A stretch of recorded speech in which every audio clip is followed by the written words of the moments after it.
Could someone pour gasoline around themselves, set it on fire, stand at the very center of the blaze, and never take a single breath? It sounds physically impossible, doesn't it? April 30, 2011. Kingman, Kansas. The time is 3:55 in the morning. An emergency services dispatcher receives a frantic call. On the line is local police officer Brad Seacat. He reports that his house is on fire. He managed to carry his 2 young sons outside, but his wife, Vashti, is still inside, in an upstairs bedroom. According to Brad, she started the fire herself, and then took her own life with a gun.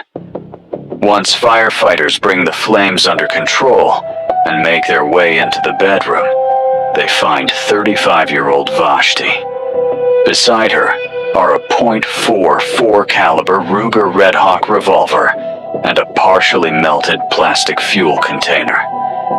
At first glance, the scene appears straightforward. But just hours later, the medical examiner reaches a conclusion that completely undermines the original account.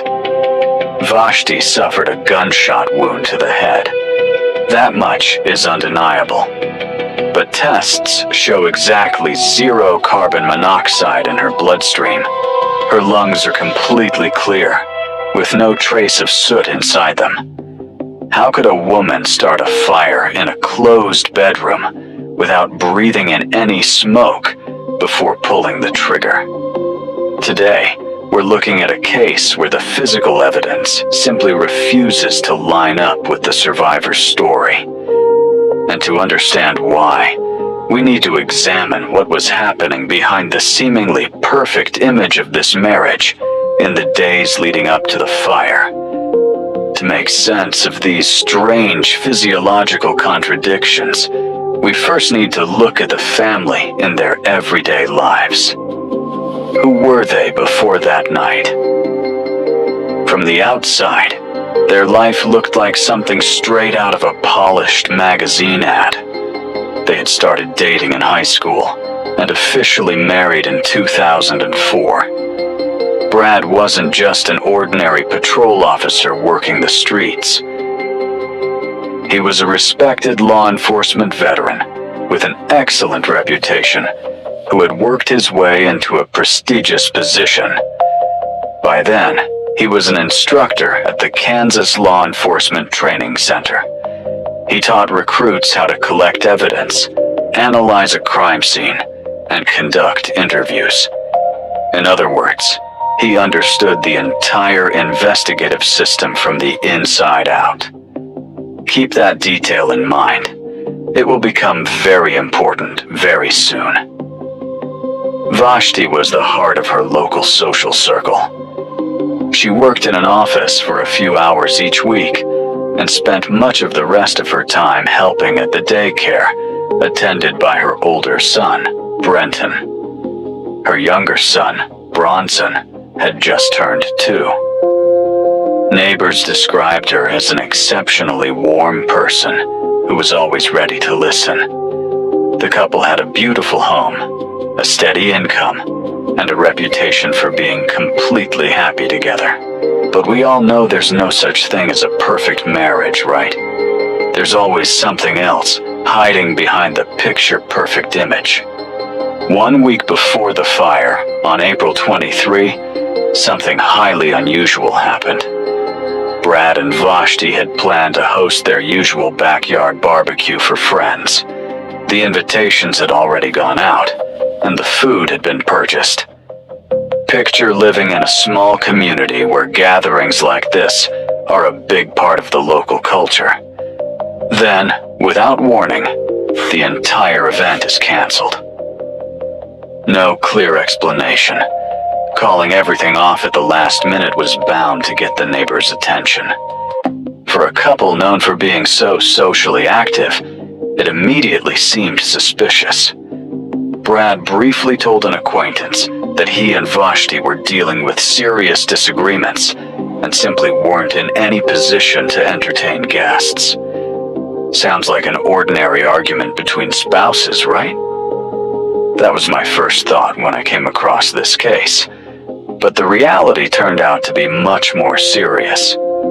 As investigators began looking into the family's personal connections, they quickly found an extremely important witness, a family law attorney.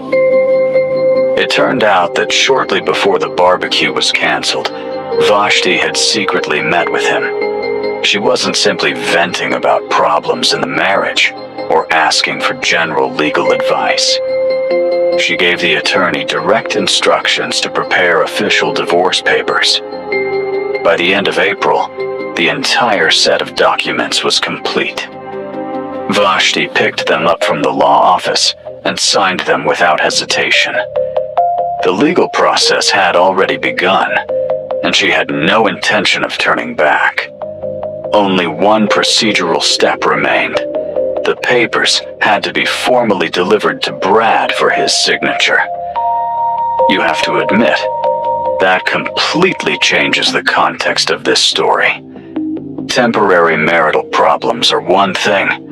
A fully prepared divorce case, initiated by one spouse without the other's cooperation, is something entirely different. The public image of a happy marriage had now fallen apart, and investigators needed to answer the most important question. How would a law enforcement officer, a man accustomed to giving orders and controlling everything around him, react when his wife decided to leave for good?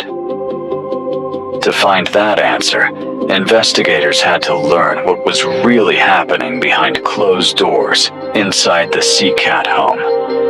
And that's where a key witness entered the case and changed everything.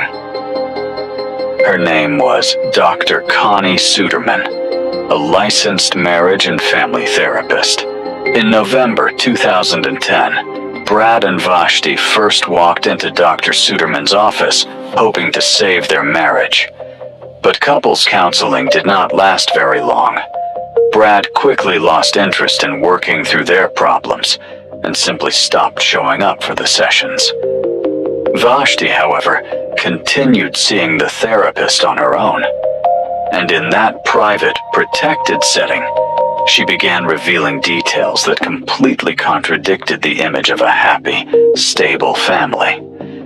During those conversations, Vashti spoke openly about her husband's behavior.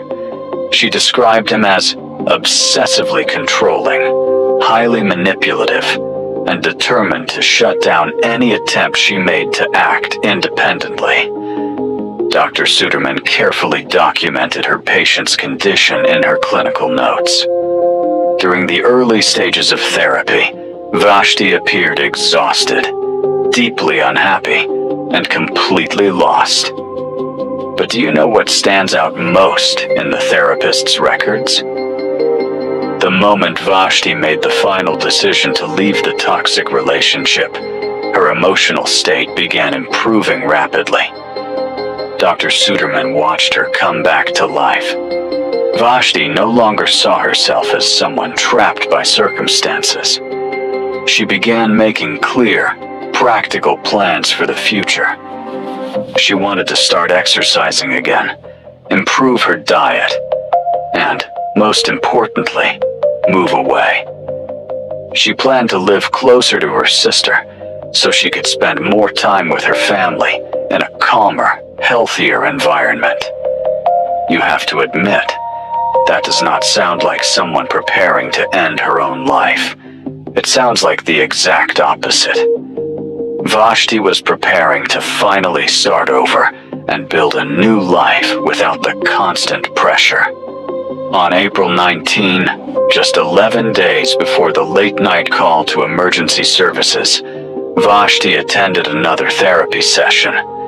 During that appointment, she shared something deeply alarming. She told Dr. Suderman that she had directly informed Brad of her firm decision to follow through with the divorce. His response, according to Vashti, was immediate.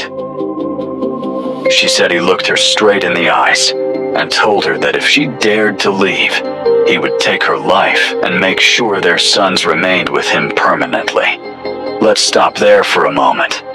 Investigators now had a documented threat from an active law enforcement officer, someone who understood exactly how the legal system worked and knew how evidence could be concealed. And that threat was made at the precise moment Vashti was trying to break free from his control for good. But detectives still had to completely rule out even the slightest possibility that Vashti had pulled the trigger herself. Dr. Suderman gave them a clear and definitive answer. During one of Vashti's earlier appointments, the therapist directly asked whether she had ever experienced thoughts of self-harm. Vashti's response was absolute. She gave two fundamental reasons why she would never take that step. First, she was deeply religious. She attended church regularly, and her faith strictly prohibited her from taking her own life. Second, she loved her sons more than anything. Being their mother gave her life its greatest sense of purpose, and under no circumstances would she have chosen to leave the boys behind. The official medical records seriously undermined the theory that Vashti had suddenly decided to end her own life. At the same time, investigators now had a clear and understandable motive for someone to remove her from the picture. Their next step was to take a much closer look at the physical evidence from the scene, because their instincts were telling them that somewhere along the way, the police instructor had to have made a mistake. The account given by the only surviving adult in the house that night sounded polished and perfectly organized. Brad described his actions to investigators in confident detail. He said he had been asleep downstairs on the couch when the sharp smell of something burning suddenly woke him. At that same moment, he heard a loud bang from upstairs, the sound of a gunshot. He rushed up the stairs to rescue his wife, but a solid wall of flames blocked his path. Once he realized there was no way to reach the bedroom, he ran back downstairs, grabbed his sons, and carried them outside. It sounded like a ready-made scene from a dramatic rescue movie. But once forensic investigators began comparing Brad's story with the physical reality of the fire, his version started falling apart. Let's apply some basic logic. A fire inside an enclosed space does not produce only a concentrated area of flames. It also creates thick, black smoke that quickly spreads through the surrounding area under pressure. Anyone rushing toward that kind of fire would inevitably be exposed to intense heat. The hair on his arms should have been singed. His eyelashes could have shown heat damage, and microscopic particles of soot should have settled on his skin. Brad had been wearing an ordinary light-colored t-shirt that night. Police photographers took dozens of close-up pictures of his face, hands, and clothing immediately after emergency crews arrived. Experts examined those images at maximum magnification and reached a clear conclusion. There was not a single spot of soot. Not even the faintest trace of gray residue appeared on the white fabric. Physically, it made no sense for someone to get close to a powerful open fire and remain that completely clean. But that was only the first inconsistency. The real surprise came later, when specialists examined Brad's pants in the laboratory. The same pants he had been wearing while standing on the front lawn, as firefighters worked to control the blaze. Technicians found clear chemical traces of gasoline embedded in the fabric. It matched the same type of accelerant associated with the container that had been melting upstairs. So how did a flammable substance end up on the clothing of a man who claimed he had been sleeping peacefully in the living room? You're probably wondering how someone with years of law enforcement experience could make such obvious mistakes. Believe me, this wasn't even the worst of it. The most baffling discovery was waiting for detectives on the first floor of the house. The fire had barely reached that area. Most of the damage came from the water used by firefighters. In the middle of the room stood a large dining table. On top of it was a neatly stacked set of Brad's work documents that he had brought home from the training center. The pages were soaked, but the text was still clearly readable. Do you know what those documents were about? They were training materials focused on one very specific area of forensic investigation: how to tell the difference between someone genuinely taking their own life and a crime carefully staged to look that way. Just think about that level of confidence. He had left instructional material about staging crime scenes right there on the table, on the exact night a fatal incident occurred inside his own home. The physical evidence pointed directly toward careful planning, but the defense still had one powerful argument: the timing of Brad's call to emergency services. To overcome that obstacle, investigators had to reconstruct the entire timeline minute by minute. An official timeline is the foundation of any police investigation. Someone can invent a convincing story, but it is almost impossible to get around digital records and statements from independent witnesses. Let's go back to the dispatch log I mentioned at the beginning. Brad's call came in at exactly 3:55 in the morning. His version of events, which we've already gone over, described an extremely fast sequence of actions. He woke up to the smell of smoke, heard a gunshot, rushed upstairs, encountered the flames, ran back for his sons, and got them outside. In a critical situation, that entire sequence would take 3 or 4 minutes at most. So according to Brad's account, the gunshot should have been heard at around 3:50 in the morning. Everything seemed to fit perfectly.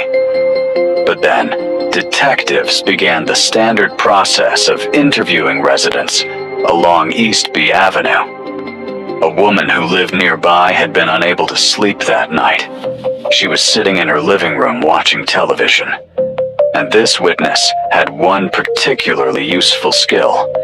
She knew firearms very well. She told detectives that sometime during the night, she clearly heard a single gunshot. She had not mistaken it for a car tire blowing out or a firecracker going off. It was a deep, heavy sound produced by a large caliber firearm. There was just one problem. The witness had not looked at the clock, so she could not give detectives an exact time. At first, it seemed like the lead had reached a dead end. How could they prove the precise minute when the shot was fired? But investigators asked her one simple and very important question. What exactly was playing on television at the time? The neighbor remembered that she had been watching a documentary that had really held her attention. The sound from outside distracted her just as the program was ending, and the closing credits were about to appear. Police immediately contacted the television network and requested the archived broadcast schedule for their area from the night of April 29 into the early morning of April 30. Detectives located the exact documentary she had described. The broadcast ended at precisely 3:15 in the morning, down to the second. Now take a calculator and do the math. The gunshot was heard at 3:15. Brad's call to emergency services was not recorded until 3:55. That leaves a massive 40-minute gap in the timeline. In an emergency where your house is on fire, 40 minutes is almost impossible to explain. Think about it. What was a professional police instructor doing inside that house while knowing his wife was upstairs and no longer alive. He did not call for medical assistance. He did not knock on a neighbor's door. He stayed inside and calmly waited for something. Fire does not instantly consume an entire room unless there is some kind of explosion. Gasoline spread across a surface needs time to build into a major blaze, damage evidence connected to the gunshot, erase biological traces from the bed, and reduce the bedroom to a burned-out shell. That missing block of time became the leverage investigators needed to start pulling Brad's carefully constructed defense apart. It was becoming clear that the fire had not caused the fatal event. It had been used as a calculated tool to conceal evidence. And while the flames did their work upstairs, the person below appeared to be waiting for the right moment to call emergency services. Still, the defense had one final card to play. One piece of evidence that seemed capable of overriding every mathematical inconsistency and proving that Vashti had chosen to take her own life. To understand that evidence, investigators had to look inside Vashti's car, which had remained untouched by the fire. The vehicle was parked outside the house, and its interior showed no fire damage at all. On the front seat, investigators found Vashti's personal journal. On the final page was a farewell message written in fresh ink. In the note, she asked Brad to take care of their sons. She wrote that she could no longer handle the pressure and said goodbye for good. For the defense, this was the perfect shield. There it was. Direct written evidence that Vashti had voluntarily ended her life. But let's look at the discovery from another angle. Her relatives all told detectives the same thing. Vashti always kept that journal in one specific place, the drawer of the nightstand beside her bed. That was the same piece of furniture that had burned completely upstairs.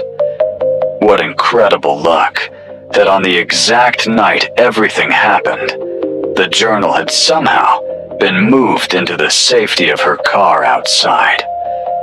Personally, I do not believe in coincidences that convenient at a crime scene. Everything had been placed far too neatly, at exactly the right time. To determine where the note had come from, detectives went to Brad's workplace. About a month before the fatal incident, something highly unusual had happened inside the training center. Brad's co-workers noticed that the police instructor had brought his wife's personal journal into the office. He stood beside a scanner, methodically copying one page after another and saving the files to his work computer. When someone directly asked why he was doing it, Brad gave a calm, matter-of-fact answer. He claimed Vashti had asked him to create a digital backup of her journal in case the original was ever lost. Now let's move to April 29th, exactly one day before the call to emergency services. That day, Brad checked an old overhead projector out of the Academy's equipment room. It was an optical device designed to project an enlarged image onto a flat surface. Later that evening, on his way home, he stopped at a local gas station, purchased gasoline, and filled a portable plastic container. The pieces were beginning to form a clear picture, but prosecutors still needed scientific confirmation.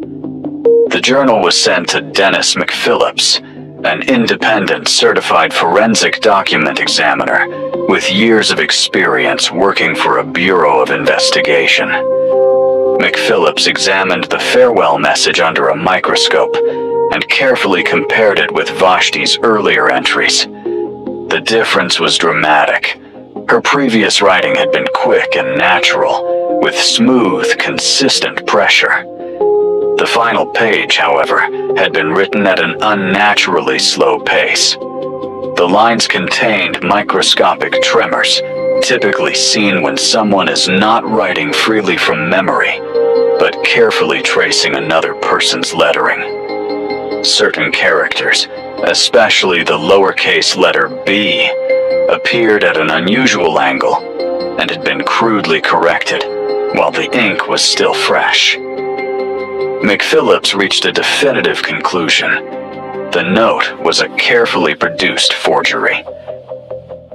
The person responsible had projected Vashti's previously scanned handwriting onto a blank page and slowly traced over the outlines with a pen, arranging the letters into the desired message.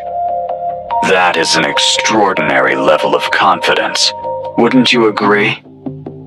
Brad had become so convinced that he could outsmart the system, and so sure of his own professional abilities, that he used equipment from his workplace to manufacture false evidence.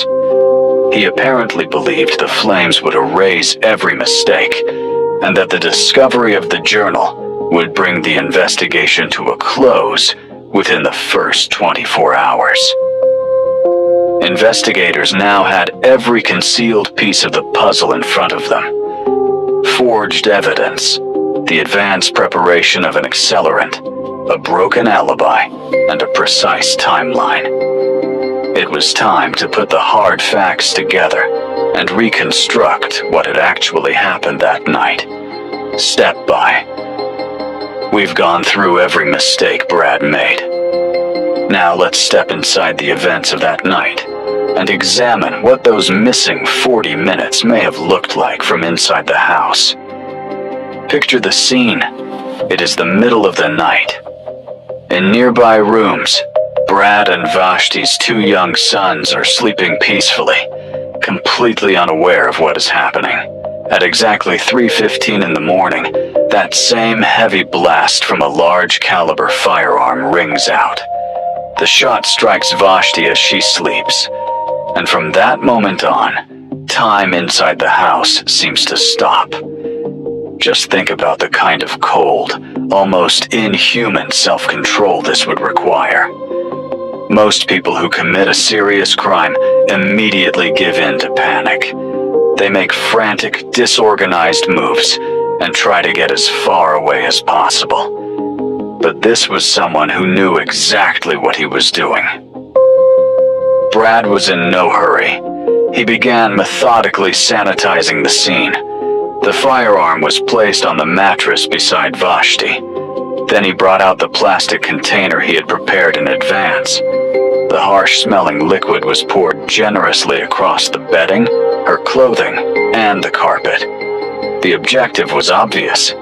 The extreme heat needed to destroy microscopic biological spatter on the walls, along with the gunshot residue that would have settled on the shooter's hands and clothing. The fire was started, and once again, there was no rush to call for help, and no frantic attempt at a rescue. The police instructor remained downstairs, calmly listening as the flames grew stronger and began tearing through the second floor.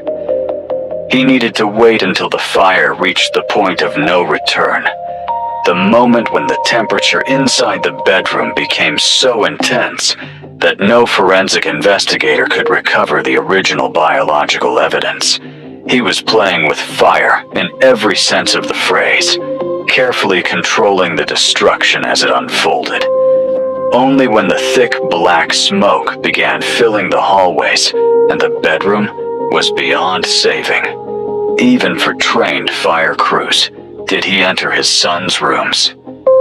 He carefully lifted the sleeping boys from their beds and carried them outside to the safety of the front lawn. The time was exactly 3:55 in the morning. The scene was finally complete. Now it was time to take out his cell phone, call emergency services, and put genuine anguish into the voice of a husband desperately trying to save the woman he loved. He had deliberately used the same knowledge he had spent years teaching young academy recruits, completely convinced that his own plan was flawless and could not fail. In May 2013, the official trial began. Brad took his seat at the defense table and, in a flat, controlled voice, declared that he was completely innocent. There was no remorse, no attempt to negotiate with prosecutors, and no confession. Right up to the final moment, he remained convinced that no one could touch him. His attorneys now faced an almost impossible task. Somehow, they had to explain to the jury the solid wall of contradictions investigators had built around Brad's story. The defense strategy centered on a desperate attempt to completely reshape Vashti's psychological profile. Brad's brother was called to the stand and tried to convince the courtroom that weight loss medication had left her emotionally broken and deeply depressed. Next came a well-paid independent expert who attempted to explain the shaky, uneven lettering in the journal as the result of extreme emotional stress during her final moments, combined with involuntary muscle spasms. But emotional arguments like that do not stand a chance against the unforgiving laws of physics and mathematics. The prosecution did not try to win sympathy or monotonously read through a list of evidence like something out of a dry police report. Instead, prosecutors showed the jury exactly how the defendant's extraordinary overconfidence had trapped him. They dismantled the story of the heroic husband, piece by piece, proving that Brad's behavior on the night Vashti died went against every basic instinct to survive and protect the people closest to him. The defense case fell apart right in front of the entire courtroom. The fate of the veteran police officer was placed in the hands of 12 ordinary jurors. They did not need much time behind closed doors. When they returned, the verdict landed with full force.